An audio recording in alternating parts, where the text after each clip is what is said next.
जय जय श्री राधा वल्लभ, जय जय श्री हरिवंश, जय जय श्री राधे राधे। गुरुदेव भगवान जी के चरणों में मेरा प्रणाम। राधे राधे राधे श्याम। श्री भक्तमाल महात्म्य। जैसे श्रीमद् भागवत में श्री कृष्ण विराजमान हैं, श्री रामायण में श्री राघव जी विराजमान हैं, वैसे ही श्री भक्तमाल में सब संत विराजमान हैं। कहते हैं कलयुग में भक्तों का चरित्र सुनने मात्र से कल्याण हो जाता है। तो चलिए अब हम सुनते हैं सुंदर कथा श्री भक्तमाल श्री गणेशनाथ जी। छत्रपति शिवाजी महाराज के समय की बात है। मध्य प्रदेश के बालाघाट जिले में उज्जैनी के पास एक छोटे ग्राम में गणेशनाथ का जन्म हुआ। यह कुल भगवान का भक्त था। माता पिता भगवान की पूजा करते और भगवान नाम का कीर्तन करते थे। बचपन से ही गणेशनाथ में भक्ति के संस्कार पड़े। माता उन्हें प्रोत्साहित करती, वे तुतलाते हुए भगवान का नाम ले लेकर नाचते। पिता ने भी उन्हें संस्कार के विषय में लगने की शिक्षा देने के बदले भगवान का महात्म्य सुनाया था। जय जय श्री राधे राधे। धन्य है वे माता पिता जो अपने बालक को इस तुल्य विषय भोगों में नहीं लगाते, बल्कि उसे भगवान के पावन चरणों में लगने की प्रेरणा देते हैं।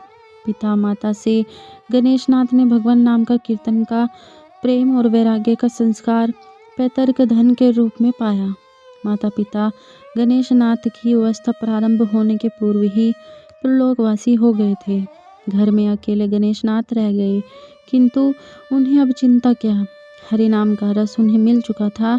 कामिनी कांचन का माया जाल उनके चित्त को कभी आकर्षित नहीं कर सका। वे तो अब सत्संग और अखंड भजन के लिए उत्सुक हो उठे। उन्होंने एक लंगोटी लगा ली। जाड़ा हो, गर्मी हो या वर्षा हो, अब उनको दूसरे किसी वस्त्र से काम नहीं था। वे भगवान का नाम कीर्तन करते, पद गाते, आनंद में हो नृत्य करने लगते। धीरे धीरे वैराग्य बढ़ता ही गया। दिन भर जंगल में जाकर एकांत में उच्च स्वर से नाम कीर्तन करते और रात्रि को घर लौट आते। रात को गांव के लोगों को भगवान की कथा सुनाते। राधे राधे।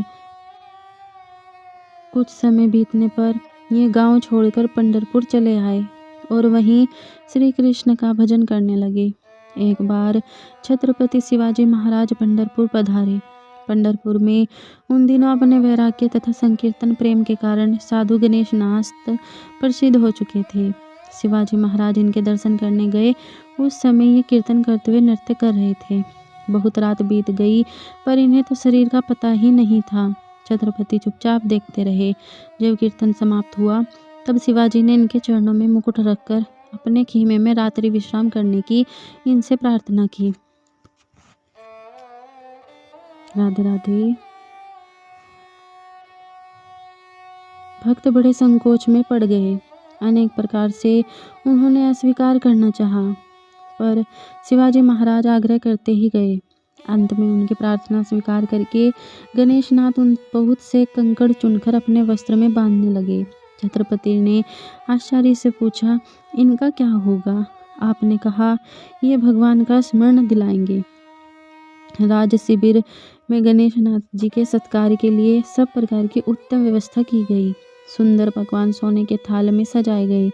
सुगंधित जल से उनके चरण धोए। स्वयं छत्रपति ने इत्र आदि उपस्थित किया गया और स्वर्ण के पलंग पर कोमल गद्दे के ऊपर फूल बिछाए गए।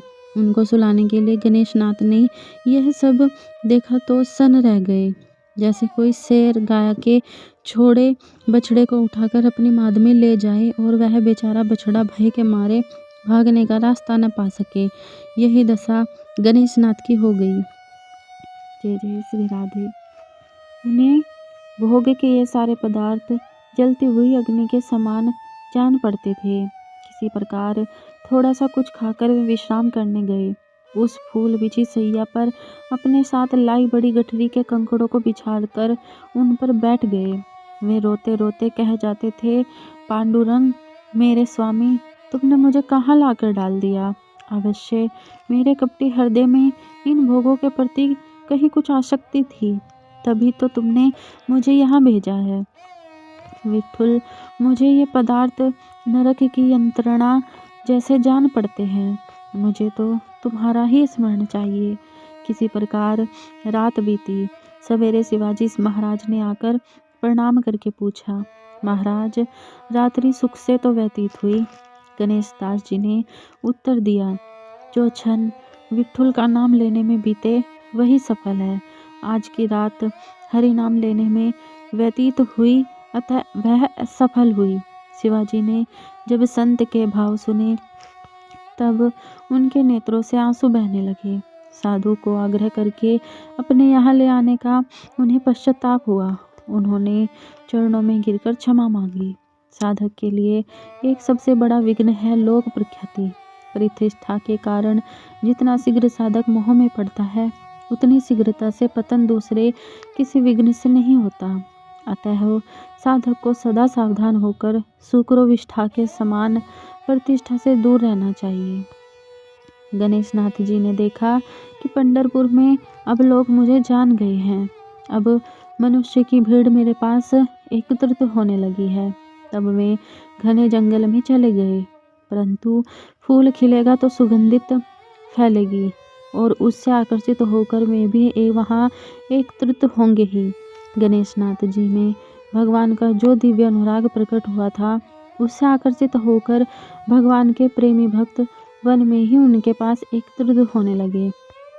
गणेश नाथ जी का भगवत प्रेम ऐसा था कि वे जिसे भी छू देते थे वही उन्मत्त की भांति नाचने लगता था, वही भगवान नाम का कीर्तन करने लगता था। श्री चैतन्य महाप्रभु ने अपने भक्तों से एक बार कहा था, सच्चा भगवत भक्त वह है जिसके पास जाते ही दूसरी इच्छा न होने में भी विवश की भांति अपने आप भगवान का नाम लेने लगे। गणेश नाथ जी इसी प्रकार के भगवान के भक्त थे। श्री गणेश नाथ जी के प्रेम की महिमा अपार है। वे जब भगवान के प्रेम में उन्मत्त होकर पांडुरंग विठ्ठल विठ्ठल रुक्मणी कहकर नृत्य करने लगते थे, तब वहाँ के सब मनुष्य उनके साथ कीर्तन करने को जैसे विवश हो जाते थे। ऐसे भगवत भक्त तो नित्य भगवान को प्राप्त हैं। वे भगवान में हैं। उनके स्मरण से, उनके चरित्र का हृदय में चिंतन करने से मनुष्य के पाप ताप नष्ट हो जाते हैं और मनुष्य हृदय में भगवान का अनुराग जागृत हो जाता है। बोलो भक्तवत्सल भगवान की जय। भगवान के भक्तों की जय। सभी संत जन हरि भक्तन की जय। जय जय श्री राधे श्याम।